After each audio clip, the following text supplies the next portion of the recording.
Hello Cancer, and a very warm welcome to your 2019-2020 forecast. It's going to be a big year in many ways, not only for you personally, but also for our planet. We're going through some huge transitions, and what the outer planets are showing us is that many of them are in Earth signs. And in 2020, even more will be in Earth signs. So it's going to be very important, dear Cancerians, to remember to be grounded, to be centered. Because everything can be going on around you. There may be turbulence in your relationships, in your work, your finances, your health, your family, your living situation. Lots of things are going to be shifting and changing. And your security, because Cancerians, gosh, you do look for stability and security.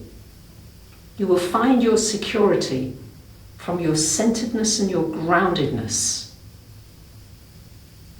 and your connection to Mother Earth. So if you can imagine that you're a tree trunk, and yes, your leaves and your branches may be being tossed in the wind, but the essence of you is stable, is strong, regardless of what is happening around you.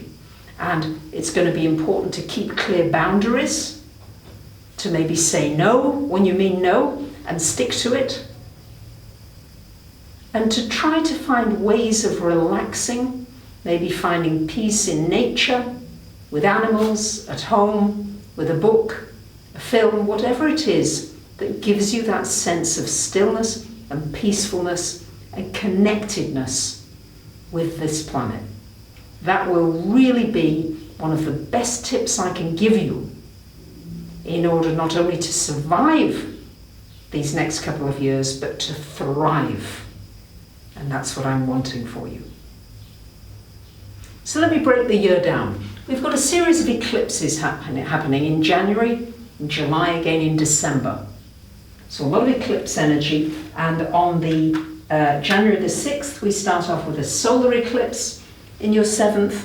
In July, we've got an eclipse happening in your sign. So there's a lot of activation for you.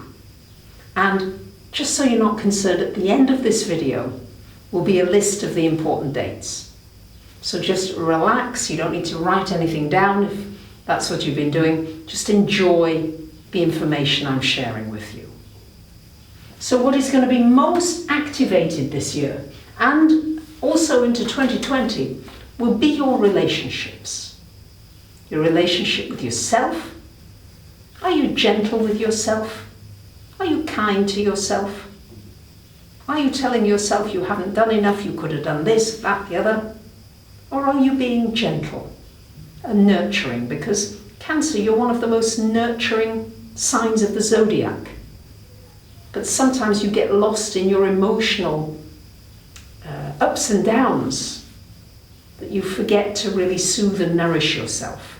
So it's going to be really important for soothing, nourishing, calming yourself. And then there's an opportunity for some really big things to happen in your relationships. Could be a new relationship coming to you this year. It could be a renewal of an existing relationship. With Pluto-Saturn there, I wouldn't be surprised if you have some deeply karmic relationships where you sense a soul connection with somebody, really deep.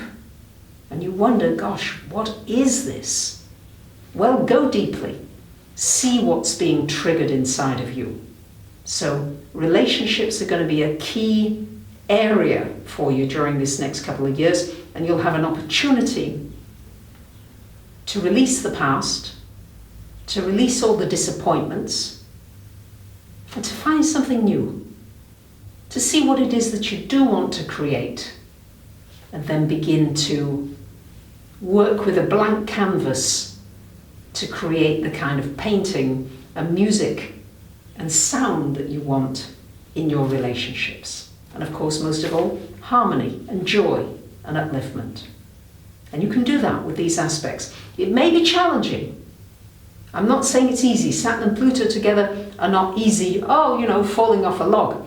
You may have to work at it. But if you're willing to work at it, you can totally transform all your relationships in a very positive way.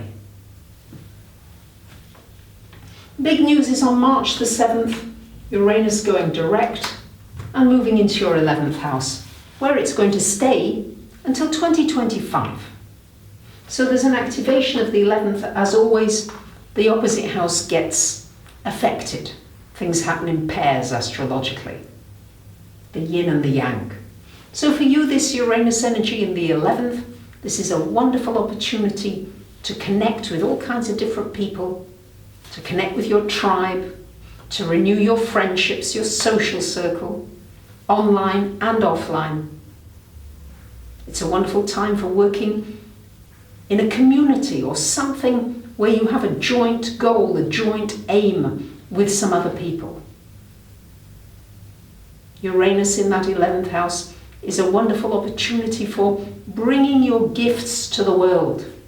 What is it you want to share? And it doesn't have to be perfect. It just has to come from your heart, your passion, your excitement.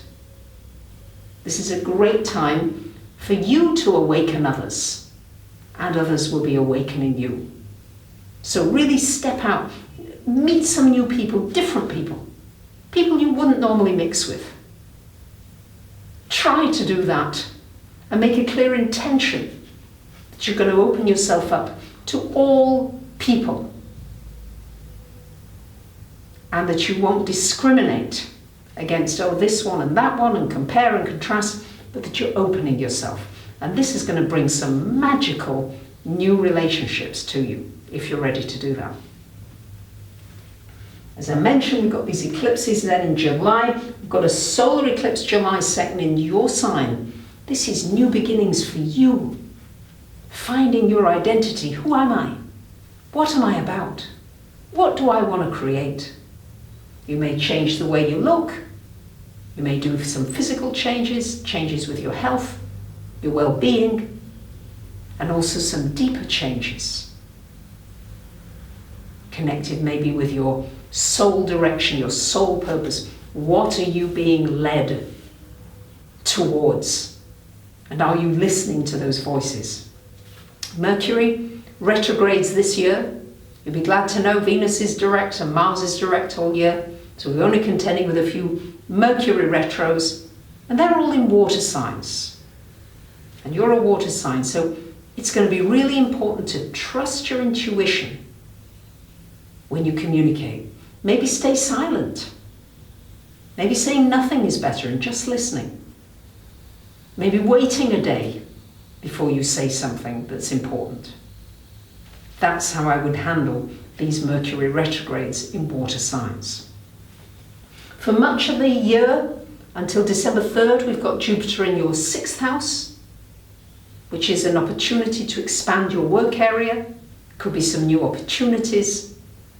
And also maybe to start learning everything to do with healing and vibration and the physical body.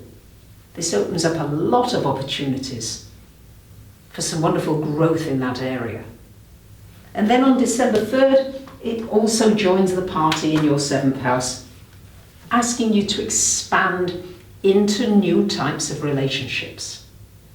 And the following year could even be a marriage or a commitment or something coming to fruition in an existing relationship, or even in a new one that you meet over the next few months.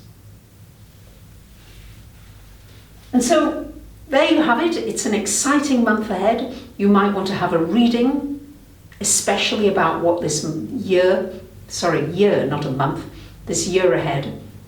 This year has in store for you and how you can make best use of these astrological aspects. You might want to check out my website, yourastrologysigns.com.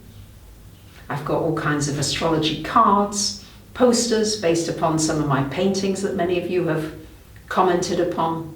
You might want to have a musical piece specially composed for you astrologically according to your planetary aspects. You might want to come on one of my webinars to learn about your astrology chart and really get into it more deeply. Lots of new things I'm offering. I hope you'll check some of it out. And I thank you so much for listening, for following my videos.